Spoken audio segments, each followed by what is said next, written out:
Hello everyone, this is Anjali Verma और आपका स्वागत है आपके इस चैनल विद्यांजलि पे। हम क्लास 12 की केमिस्ट्री पढ़ रहे थे, okay.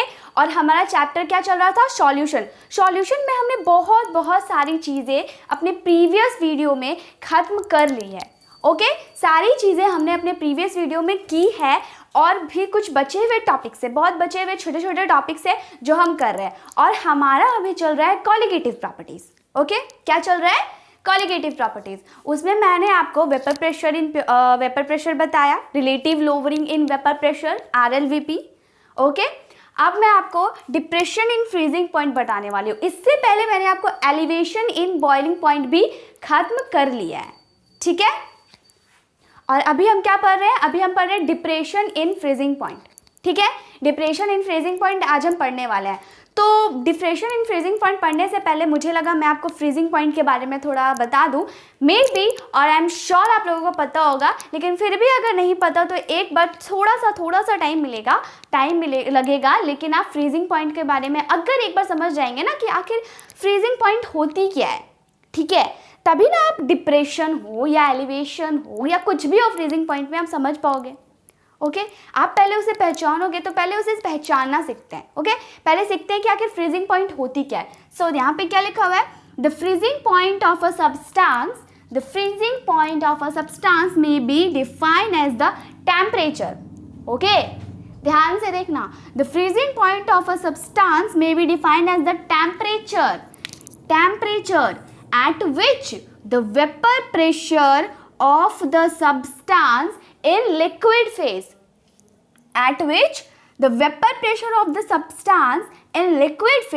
is equal to the vapor pressure of the substance in solid phase, ठीक है। इसका मतलब क्या हुआ?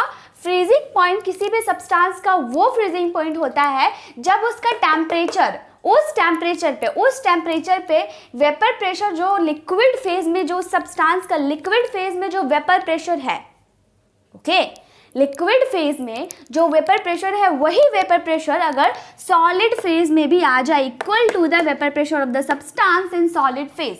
अगेन, फ्रीजिंग पॉइंट वो फ्रीजिंग पॉइंट होती है जिसमें, या फिर वो पॉइंट होती है जिसमें जो एट स्पेसिफिक टेम्परेचर पे, मतलब एट अ टेम्परेचर में be define as the temperature, कोई भी किसी भी टेम्परेचर पे, उस टेम्परेचर पे जो वेपर प्रेशर लिक्विड फेज में होगा, उस सब्सटेंस का लिक्विड फेज में जो वेपर प्रेशर होगा वही वेपर प्रेशर उसका सॉलिड फेज में भी होगा, तभी हम कहेंगे इसे फ्रीजिंग पॉइंट।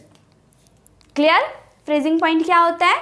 अगेन एक बार लास्ट टाइम थोड़ा रिपीट, बिकॉज ये बहुत इंपॉर्टेंट है, क्योंकि अगर आप फ्रीजिंग पॉइंट नहीं जानोगे आपको डिप्रेशन नहीं समझ में आने वाली। इसलिए मैं एक बार और रिपीट कर देती हूँ, जस्ट सिर्फ आपके लिए बेनिफिशियल है, ओके। क्या है?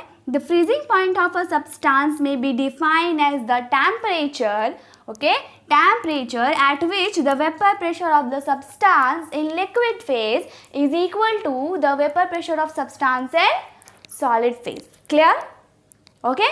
चलिए अब डिप्रेशन में पहुंचते हैं, ओके। डिप्रेशन किसका? Depression, okay. किसका डिप्रेशन? फ्रीजिंग पॉइंट का डिप्रेशन। देखिए, हम लोगों ने एलिवेशन इन बॉइलिंग पॉइंट पढ़ा, उसमें बॉइलिंग पॉइंट का क्या हो रहा था? एलिवेशन हो रहा था। बॉइलिंग पॉइंट क्या हो रही थी? बढ़ रही थी। यहाँ हम पढ़ेंगे डिप्रेशन इन फ्रीजिंग पॉइंट। मतलब क्या होगा कि फ्रीजिंग पॉइंट का डिप्रेस होगा। डिप्रेस मतलब जब आप स्टडी करते करते डिप्रेस्ड हो जाते हो तो आपकी एनर्जी लो हो जाती है, यस। तो जब फ्रीजिंग पॉइंट डिप्रेशन होगा यानी कि उसकी एनर्जी लो, मतलब कि फ्रीजिंग पॉइंट लो, या उसे हम कहेंगे डिप्रेशन इन फ्रीजिंग पॉइंट। आइए डेफिनेशन देखते हैं। When a non volatile solute is added to a pure solvent. देखें, जो हम ये पूरा सॉल्यूशन का चैप्टर पढ़ रहे हैं और जो भी हमने कॉलिगेटिव प्रॉपर्टी पढ़ी, उसमें नॉन वोलेटाइल सॉल्यूट हम एक प्योर सॉल्वेंट में डालते हैं, तभी हम उसका लोअरिंग इन वेपर प्रेशर या फिर वेपर प्रेशर मेज़र करते हैं, उसका बॉइलिंग पॉइंट मेज़र करते हैं और उसकी फ्रीजिंग पॉइंट मेजर करेंगे, ऑस्मोटिक प्रेशर वगैरह सब आगे आएंगी, ठीक है। और RLVP और मतलब relative lowering in vapour pressure और एलिवेशन इन बॉइलिंग पॉइंट, जो कि इसके पार्ट्स थे, कॉलिगेटिव प्रॉपर्टी के पार्ट्स थे, वो मैंने करा दिया है अपने प्रीवियस वीडियो में, ठीक है। आपने नहीं देखा तो जाके देख लो, बिकॉज ये जो कॉलिगेटिव प्रॉपर्टीज़ है ना, ये बहुत बहुत बहुत इंपॉर्टेंट है आपके एग्जाम के पॉइंट ऑफ व्यू से। हाँ, तो यहाँ पे देखते हैं डिप्रेशन इन फ्रीजिंग पॉइंट। तो when a non volatile solute is added to a pure solvent then its freezing point decreases. When a non-volatile solute is added to a pure solvent, then its freezing point decreases. This decrease in freezing point is known as DFP, means what? Depression in freezing point. या हम इसे short form में delta TF भी बोलते हैं, या delta जहाँ भी लगे मतलब change. So change in freezing point, ठीक है, is called delta TF and depression in freezing point. अब वो चेंज क्या हो रहा है? वो चेंज डिक्रीज हो रहा है, वो चेंज डिप्रेशन आ रही है, ठीक है। ये चीज़ें क्लियर हुई। देखिए मैं एक बताती हूँ, एक मान लिया हमारे पास 2 कंटेनर है, ठीक है। एक में हमने प्योर वाटर डाला है, एक में हमने प्योर वाटर डाला है, तो इसका हमें वेपर प्रेशर मिल गया, मान लीजिए T0F। देखिए प्योर फॉर्म में जो भी वेपर प्रेशर होता है, या फिर जो भी बॉइलिंग पॉइंट होती थी, या फिर हमारा फ्रीजिंग पॉइंट होती थी, तो हम उसे नॉट लगाकर मानते थे, ठीक है। पिछले वीडियोस में भी आप मेरे देख लोगे कि मैंने नॉट लगाकर माना है, प्योर फॉर्म को हम नॉट लगाकर मानते हैं, T0F, यानी कि freezing point in pure form. जैसे हम 2 कंटेनर ले रहे हैं, ठीक है, तो एक कंटेनर में हमने प्योर वाटर रखा और उसका हमने क्या बोला, फ्रीजिंग पॉइंट क्या हो गई, T0F, ठीक है। अब हम इसी प्योर वाटर में हमने क्या कर दिया, ठीक है, इस प्योर वाटर में हमने क्या किया, कुछ NaCl मिक्स कर दिया, मतलब नॉन वोलेटाइल सॉल्यूट मिक्स कर दिया, तो इसका जो फ्रीजिंग पॉइंट हो जाएगा वो TF होगा, ठीक है। ये चीज़ समझ में आई। When a non volatile solute क्या है हमारा, NaCl, तो हमने वाटर में क्या डाला, NaCl डाल दिया। जब वाटर में NaCl डाला तो हमारा फ्रीजिंग पॉइंट चेंज हो गया। ऑब्वियसली जब कोई चीज़ प्योर फॉर्म में एग्जिस्ट करती है ना, तो उसका वेपर प्रेशर, उसके फ्रीजिंग पॉइंट या फिर उसके बॉइलिंग पॉइंट, सारी चीज़ें प्योर फॉर्म में अलग ही होती है। और जब हम उसे कुछ मिक्स करते हैं तो ऑब्वियसली उसमें चेंज आता है, ठीक है, और उसी चेंज को हमें मेज़र करना है, ओके। और वो चेंज किस तरह आता है, वो चेंज आपको तो यहाँ पे क्लियरली बता दिया गया। वो चेंज क्या होगा, वो चेंज घटेगा, डिप्रेशन आएगा, ठीक है। इतनी बातें क्लियर है। चलिए आप नोट कीजिए, हम आगे बढ़ते एक point on. The freezing point of a solution is always be smaller than the pure solvent. Obviously मतलब क्या कह रहा है, देखो फ्रीजिंग पॉइंट किसी भी सॉल्यूशन का, ठीक है, हमेशा ही छोटा होता है उसके प्योर फॉर्म से।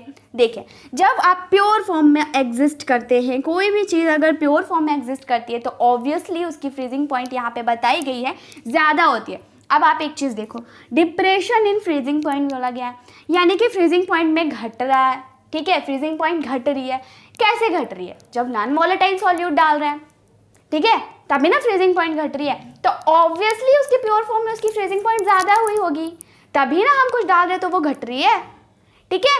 तो इसका मतलब जो इसने लिखा वो लाइन एकदम फालतू था, वो पहले ही अंडरस्टूड है, बट आप इसे कॉपी में लिखो, इसलिए यहाँ पे इसे लिखा गया है और आप इसे ध्यान में दो कि प्योर फॉर्म में फ्रीजिंग पॉइंट हमेशा मिक्स फॉर्म से ज़्यादा होती है।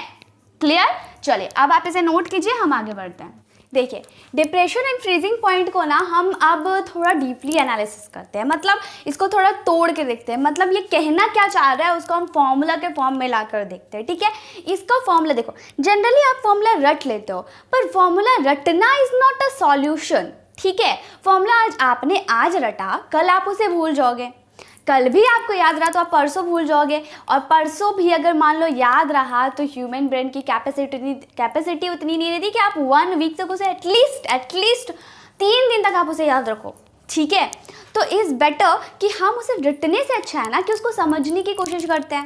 जैसे कि जितने भी फॉर्मूलाज मैंने आपको RLVP में लिखाए हैं, आपको एलिवेशन इन बॉइलिंग पॉइंट में लिखाया, और मैं अभी डिप्रेशन इन फ्रीजिंग पॉइंट में लिखाने वाली हूँ, उन सारे फॉर्मूला या कि पिछले वीडियोस के जितने भी मेरे फॉर्मूलाज हैं सॉरी सब मैंने क्या किया है, आपको कोशिश की है कि उसे आपको रटाऊं नहीं, आपको समझा दूं, ठीक है। एग्जैक्टली उसी तरह मैं डिप्रेशन इन फ्रीजिंग पॉइंट में भी करने वाली हूँ। देखिए ध्यान से, डिप्रेशन इन फ्रीजिंग पॉइंट को हम डेल्टा टी एफ से मेजर करते हैं, डिनोट करते हैं, ठीक है, डिनोट करते हैं, ऐसा मैंने आपको बताया अभी थोड़ी देर पहले। नाउ अब देखिए डिप्रेशन इन फ्रीजिंग पॉइंट, अब किसी चीज़ की घट रही है, मान लो कि 3 में से 2 घट रहा है तो 1 बच रहा है, ठीक है, 3 में से 2 घट रहा है 1 बच रहा है, तो आप 3 - 2 लिखोगे जनरली या 2 - 3 लिखोगे? ऑब्वियसली 3 - 2 लिखोगे, मतलब ज़्यादा माइनस कम में जो बचा हुआ रहता है वो आंसर होता है। कम माइनस ज़्यादा नहीं ना करते हैं, ज़्यादा माइनस कम करते हैं, ठीक है, करते हैं ना। तो उसी तरह डेल्टा टी एफ हमने क्या पढ़ा कि प्योर फॉर्म में जो भी सॉल्यूशन रहता है उसका जो फ्रीजिंग पॉइंट, उसकी जो फ्रीजिंग पॉइंट रहती है वो ज़्यादा रहती है एज कंपेयर टू मिक्स, जब हम वोलेटाइल सॉल्यूट उसमें मिलाते हैं ना, तभी ना, यानी कि delta T F is equal to क्या होगा, freezing point in pure solvent, किससे डिनोट करते हैं इसको, टी नॉट एफ से, अभी थोड़ी देर पहले पढ़ाया, याद है ना।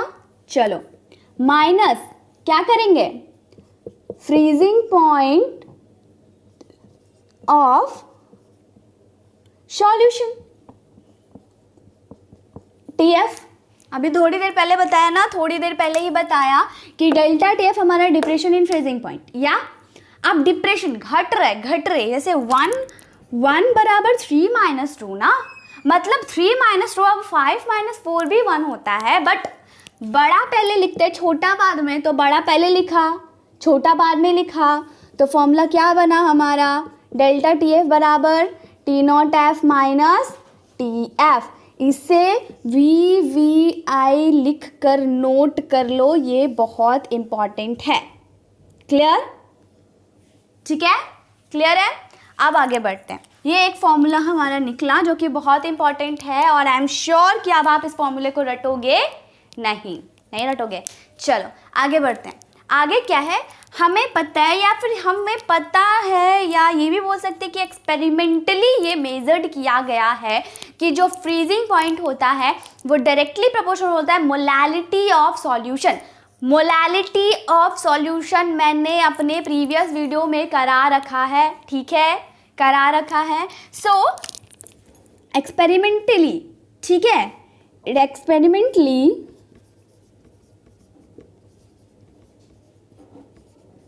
ओके, एक्सपेरिमेंटली क्या क्लियर है, जो डेल्टा टी एफ है, डेल्टा टी एफ है is directly proportional to molality, okay, molality of solution. आपने क्लास 11 में पढ़ा होगा मोलैलिटी, ठीक है, क्लास 11 में आपने पढ़ा होगा। So delta T F is directly proportional to small M. Molality को हम कैसे डिनोट करते हैं, स्मॉल एम से, okay. So delta T F is directly proportional to small M. अब आप लोग ने बचपन से ये पढ़ते आया होगा कि जब भी प्रोपोर्शनैलिटी की साइन हटती है एक कांस्टेंट लगता है, वो कांस्टेंट यहाँ पे क्या होगा, के एफ, ओके।